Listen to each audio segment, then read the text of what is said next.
Welcome to another one of Baby Elias's afternoon time bedtime stories. We start with The Ugly Duckling by Hans Christian Andersen. It was lovely summer weather in the country, and the golden corn, the green oats, and the haystacks piled up in the meadows looked beautiful. The stork, walking about on his long red legs, chattered in the Egyptian language, which he had learnt from his mother. The cornfields and the meadows were surrounded by large forests, in the midst of which were deep pools. It was indeed delightful to walk about in the country. In a sunny spot stood a pleasant old farmhouse, close by a deep river, and from the house down to the waterside grew great burdock leaves, so high that under the tallest of them a little child could stand upright. The spot was as wild as the center of a thick wood. In this snug retreat sat a duck on her nest, watching for her young brood to hatch. She was beginning to get tired of her task, for the little ones were a long time coming out of their shells, and she seldom had any visitors. The other ducks liked much better to swim about in the river than to climb the slippery banks and sit under a burdock leaf to have a gossip with her. At length one shell cracked, and then another, and from each egg came a live creature that lifted its head and cried, "Beep, beep." "Quack, quack," said the mother. And then they all quacked as well as they could and looked about them on every side at the large green leaves.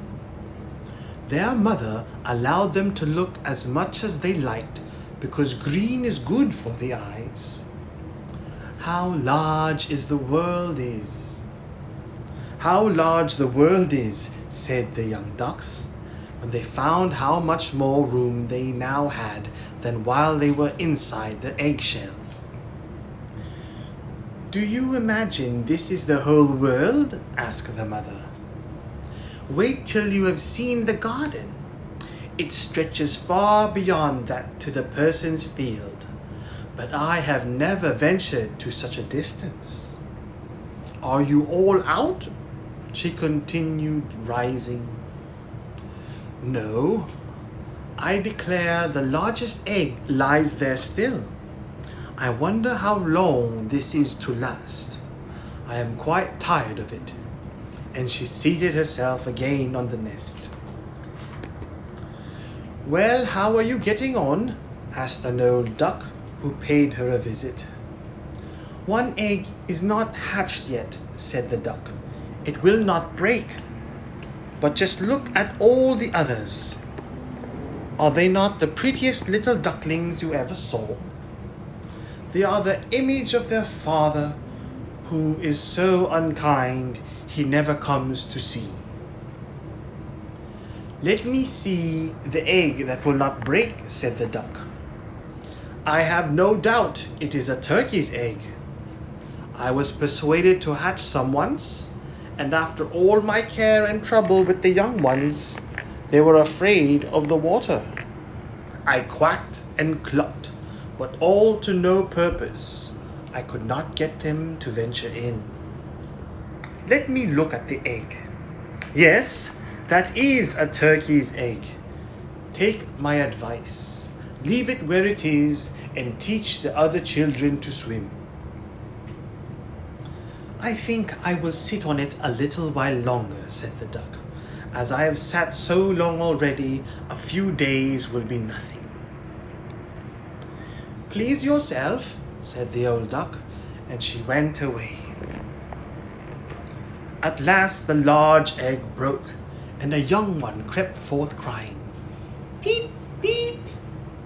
It was very large and ugly. The duck stared at it and exclaimed, "It is very large and not at all like the others. I wonder if it is really a turkey. We shall soon find out. However, when we go to the water, I must go in, if I have to push it myself. On the next day, the weather was delightful, and the sun shone brightly in the green bird dog leaves. So the mother duck took her young brood down to the water and jumped in with a splash. "Quack, quack," she cried, and one after another the little ducklings jumped in. The water closed over their heads, but they came up again in an instant and swam about quite prettily with their legs paddled under them as easy as possible. And the ugly duckling was also in the water, swimming with them. "Oh," said the mother, "that is not a turkey. How well he uses his legs, and how upright he holds himself. He is my own child, and he is not so very ugly after all, if you look at him properly. Quack, quack. Come with me now. I will take you into grand society and introduce you to the farmyard. But you must keep close to me, or you may be trodden upon, and above all, beware of cat." When they reached the farmyard, there was a great disturbance. 2 families were fighting for an eel's head, which after all was carried off by cat. "See, children, that is the way of the world," said the mother duck, wetting her beak, for she would have liked the eel's head herself. "Come now, use your legs, and let me see how well you can behave. You must bow your heads prettily to that old duck yonder. She is the highest born of them all, and has Spanish blood. Therefore she is well off. Don't you see she has a red flag tied to her leg, which is something very grand, and a great honor for a duck. It shows that everyone is anxious not to lose her, as she can be recognized both by man and beast. Come now, don't turn your toes. A well-bred duckling spreads his feet wide apart, just like his father and mother, in this way. Now bend your neck and say quack." The ducklings did as they were bid, but the other ducks stared and said, "Look, here comes another brood, as if there were not enough of us already. And what a queer-looking object one of them is. We don't want him here." And then one flew out and bit him in the neck. "Let him alone," said Mother. "He is not doing any harm." "Yes, but he is so big and ugly," said the spiteful duck, "and therefore he must be turned out." "The others are very pretty children," said the old duck, with the rag on her leg. "All but that one. I wish his mother could improve him a little." "That's impossible, your grace," replied the mother. "He is not pretty, but he has a very good disposition, and swims as well or even better than the others. I think he will grow up pretty and perhaps be smaller. He has remained too long in the egg, and therefore his figure is not properly formed." And then she stroked his neck and smoothed the feathers, saying, "It is a drake, and therefore not of so much consequence. I think he will grow up strong and able to take care of himself." "The other ducklings are graceful enough," said the old duck. "Now make yourself at home, and if you can find an eel's head, you can bring it to me." And so they made themselves comfortable. But the poor duckling, who had crept out of his shell last of all, and looked so ugly, was bitten and pushed and made fun of, not only by the ducks, but all the poultry. "He's too big," they all said, and the turkey cock, who had been born into the world with spurs and fancied himself really an emperor, puffed himself out like a vessel in full sail and flew at the duckling and became quite red in the head with passion, so that the poor little thing did not know where to go and was quite miserable because he was so ugly and laughed at by the whole farmyard. So it went on from day to day till it got worse and worse. The poor duckling was driven out by everyone. Even his brothers and sisters were unkind to him and would say, "Ah, you ugly creature, I wish the cat would get you." And his mother said she wished he had never been born. The ducks pecked him, the chickens beat him, and the girl who fed the poultry kicked him with her feet. So at last he ran away, frightening the little birds in the hedge as he flew over the palings. "They are afraid of me. They are afraid of me because I am ugly," he said. So he closed his eyes and flew still further until he came out on a large moor inhabited by wild ducks. Here he remained the whole night, feeling very tired and sorrowful. In the morning, when the wild ducks rose in the air, they stared at their new comrade. "What sort of duck are you?" they all said, coming around him. He bowed to them and was as polite as he could be, but he did not reply to their question. "You are exceedingly ugly," said the wild ducks, "but that will not matter if you do not want to marry one of our family." Poor thing! He had no thoughts of marriage. All he wanted was permission to lie among the rushes and drink some of the water on the moor. After he had been on the moor 2 days, there came 2 wild geese, or rather goslings, for they had not been out of the egg long and were very saucy. "Listen, friend," said one of them to the duckling, "you are so ugly that we like you very well. Will you go with us and become a bird of passage? Not far from here is another moor in which there are some pretty wild geese, all unmarried. It is a chance for you to get a wife. You may be lucky, ugly as you are." Pop, pop sounded in the air, and the 2 wild geese fell dead among the rushes, and the water was tinged with blood. Pop, pop echoed far and wide in the distance, and whole flocks of wild geese rose up from the rushes. The sound continued from every direction, for the sportmen surrounded the moor, and some were even seated on branches of trees overlooking the rushes. The blue smoke from the guns rose like clouds over the dark trees, and as it floated away across the water, a number of sporting dogs bounded in among the rushes, which bent beneath them wherever they went. How they terrified the poor duckling! He turned away his head to hide it under his wing, and at the same moment a large, terrible dog passed quite near him.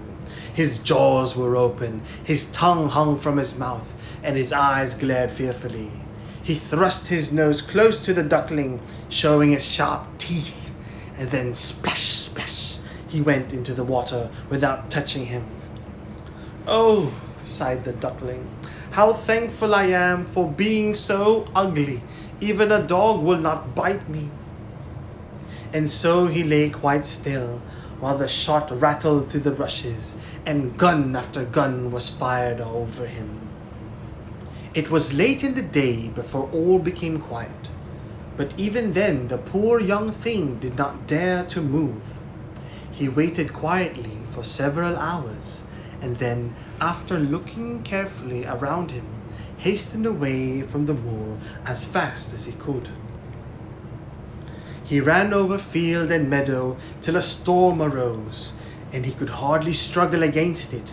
Towards evening, he reached a poor little cottage that seemed ready to fall, and only remained standing because he could not decide on which side to fall first. The storm continued so violent that the duckling could go no further. He sat down by the cottage, and then he noticed that the door was not quite closed in consequence of one of the hinges having given way. There was therefore a narrow opening near the bottom large enough for him to slip through, which he did very quietly and got a shelter for the night. A woman, a tomcat, and a hen lived in this cottage.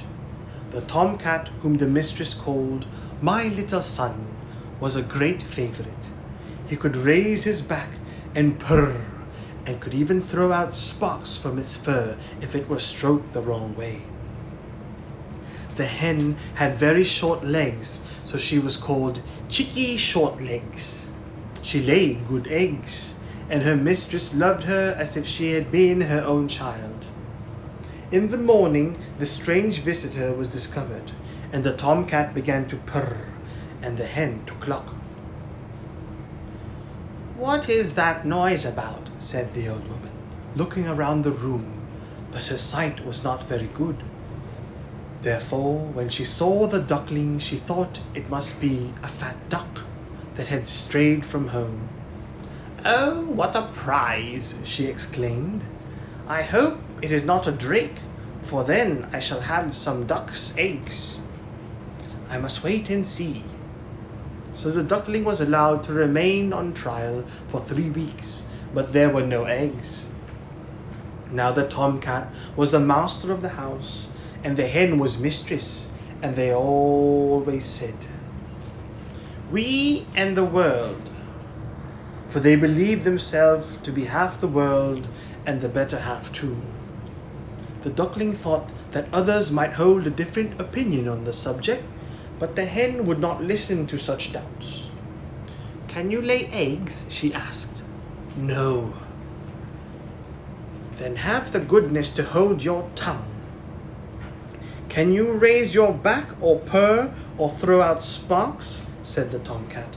"No." "Then you have no right to express an opinion when sensible people are speaking." So the duckling sat in a corner, feeling very low-spirited, till the sunshine and the fresh air came into the room through the open door, and then he began to feel such a great longing for a swim on the water that he could not help telling the hen. "What an absurd idea," said the hen. "You have nothing else to do, therefore you have foolish fancies. If you could purr or lay eggs, they would pass away." "But it is so delightful to swim about on the water," said the duckling, "and so refreshing to feel it close over your head while you dive down to the bottom." "Delightful indeed," said the hen. "Why, you must be crazy. Ask the cat. He is the cleverest animal I know. Ask him how he would like to swim about on the water or to dive under it, for I will not speak of my own opinion. Ask our mistress, the old woman. There is no one in the world more clever than she is. Do you think she would like to swim or let the water close over her head?" "You don't understand me," said the duckling. "We don't understand you? Who can understand you, I wonder? Do you consider yourself more clever than the cat or the old woman? I will say nothing of myself. Don't imagine such nonsense, child, and thank your good fortune that you have been received here. Are you not in a warm room and in society from which you may learn something? But you are a chatterer, and your company is not very agreeable. Believe me, I only speak for your own good. I may tell you unpleasant truths, but that is a proof of my friendship. I advise you, therefore, to lay eggs and learn to purr as quickly as possible." "I believe I must go out into the world again," said the duckling. "Yes, do," said the hen. So the duckling left the cottage and soon found water on which it could swim and dive, but was avoided by all other animals because of its ugly appearance. Autumn came, and the leaves in the forest turned to orange and gold. Then, as winter approached, the wind caught them as they fell and whirled them in the cold air. The clouds, heavy with hail and snowflakes, hung low in the sky, and the raven stood on the ferns crying, "Croak, croak." It made one shiver with cold to look at him. All this was very sad for the poor little duckling. One evening, just as the sun set amid radiant clouds, there came a large flock of beautiful birds out of the bushes. The duckling had never seen any like them before. They were swans, and they curved their graceful necks, while their soft plumage shone with dazzling whiteness. They uttered a singular cry as they spread their glorious wings and flew away from those cold regions to warmer countries across the sea. As they mounted higher and higher in the air, the ugly little duckling felt quite a strange sensation as he watched them. He whirled himself in the water like a wheel, stretched out his neck toward them, and uttered a cry so strange that it frightened himself. Could he ever forget those beautiful happy birds? And when at last they were out of his sight, he dived under the water and rose again, almost beside himself with excitement. He knew not the names of these birds, nor where they had flown, but he felt towards them as he had never felt for any other bird in the world. He was not envious of these beautiful creatures, but wished to be as lovely as they. Poor ugly creature! How gladly he would have lived even with the ducks had they only given him encouragement. The winter grew colder and colder. He was obliged to swim about on the water to keep it from freezing, but every night the space on which he swam became smaller and smaller. At length it froze so hard that the ice in the water crackled as he moved, and the duckling had to paddle with his legs as well as he could to keep the space from closing up. He became exhausted at last and lay still and helpless, frozen fast in the ice. Early in the morning, a peasant who was passing by saw what had happened. He broke the ice in pieces with his wooden shoe and carried the duckling home to his wife. The warmth revived the poor little creature, but when the children wanted to play with him, the duckling thought they would do him some harm, so he started up in terror, fluttered into the milk pan, and splashed the milk about the room. Then the woman clapped her hands, which frightened him still more. He flew first into the butter cask, then into the meal tub, and out again. What a condition he was in! The woman screamed and struck at him with the tongs. The children laughed and screamed and tumbled over each other in their efforts to catch him, but luckily he escaped. The door stood open. The poor creature could just manage to slip out among the bushes and lie down quite exhausted in the newly fallen snow. It would be very sad were I to relate all the misery and privations which the poor little duckling endured during the hard winter. But when it had passed, he found himself lying one morning in a moor amongst the rushes. He felt the warm sun shining and heard the larks singing and saw that all around was beautiful spring. Then the young bird felt that his wings were strong, and he flapped them against his sides and rose high into the air. They bore him onwards until he found himself in a large garden. Before he well knew how it had happened, the apple trees were in full blossom, and the fragrant elders bent their long green branches down to the stream which wound round the smooth lawn. Everything looked beautiful in the freshness of early spring. From a thicket close by came 3 beautiful white swans, rustling their feathers and swimming lightly over the smooth water. The duckling remembered the lovely birds and felt more strangely unhappy than ever. "I will fly to those royal birds," he exclaimed, "and they will kill me because I am so ugly and dare to approach them. But it does not matter. Better be killed by them than pecked by the ducks, beaten by the hens, pushed about by the maiden who feeds the poultry, or starved with hunger in the winter." Then he flew to the water and swam toward the beautiful swans. The moment they espied the stranger, they rushed to meet him with outstretched wings. "Kill me," said the poor bird, and he bent his head down to the surface of the water and awaited death. But what did he see in the clear stream below? His own image. No longer a dark grey bird, ugly and disagreeable to look at, but a graceful and beautiful swan.